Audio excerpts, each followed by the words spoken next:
Muscle fiber.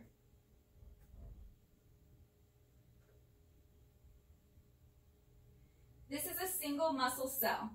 Each skeletal muscle fiber contains many individual myofibrils. Myofibrils, signified here by many yellow dots. These are the contractile organelles of skeletal muscle. They are responsible for the prominent striations that make the entire muscle appear to be striated. Mitochondria. Mitochondria are responsible for producing ATP, which is the energy for the cell. Motor neuron. These are the neurons that stimulate muscle fibers to contract. Myelin sheath. Formed by Schwann cells wrapping around an axon, this protective covering electrically insulates the axon and increases the speed that an action potential can travel along an axon. Nucleus. The nucleus contains the cell's genetic material, its DNA. Neuromuscular junction. This is the site of communication between a motor neuron and a skeletal muscle fiber.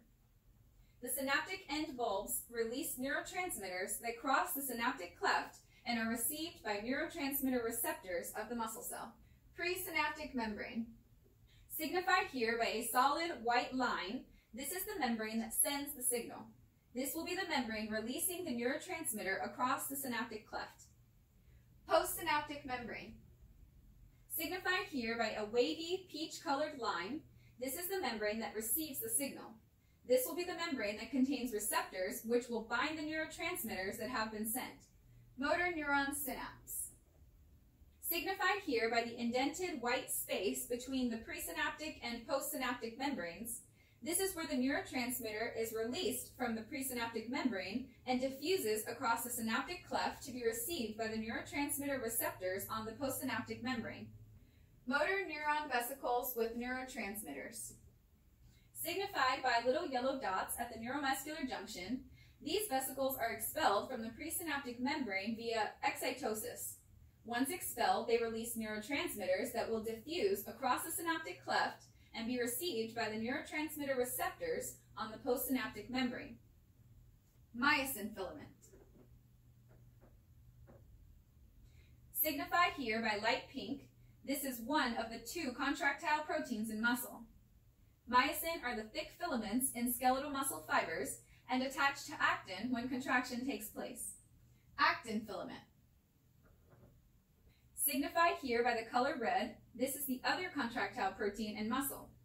Actin are the thin filaments in skeletal muscle fibers and receive the attachment of myosin when contraction occurs. Sarcomere. The beginning and the end of the sarcomere are signified here by pieces of blue tape. These are the basic functional units of a myofibril. A sarcomere extends from Z disc to Z disc. Sarcoplasmic reticulum. Signified here by light tan lines. These are fluid-filled sacs that encompass each myofibril. They store calcium when at rest and trigger muscle contractions when they release calcium.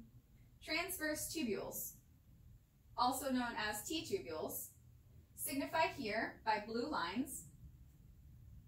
The T-tubules extend deep into the center of the muscle fiber and allow an action potential to travel to all areas of the fiber quickly.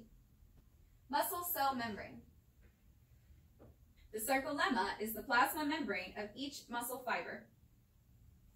Basal lamina. The smooth portion of the outer coating of this model, the basal lamina, surrounds muscle fibers and acts as an anchor for epithelial, muscle, and nerve cells. The basal lamina offers mechanical support as well as selective permeability protection. Schwann cell. These cells form the myelin sheath around axons in the peripheral nervous system.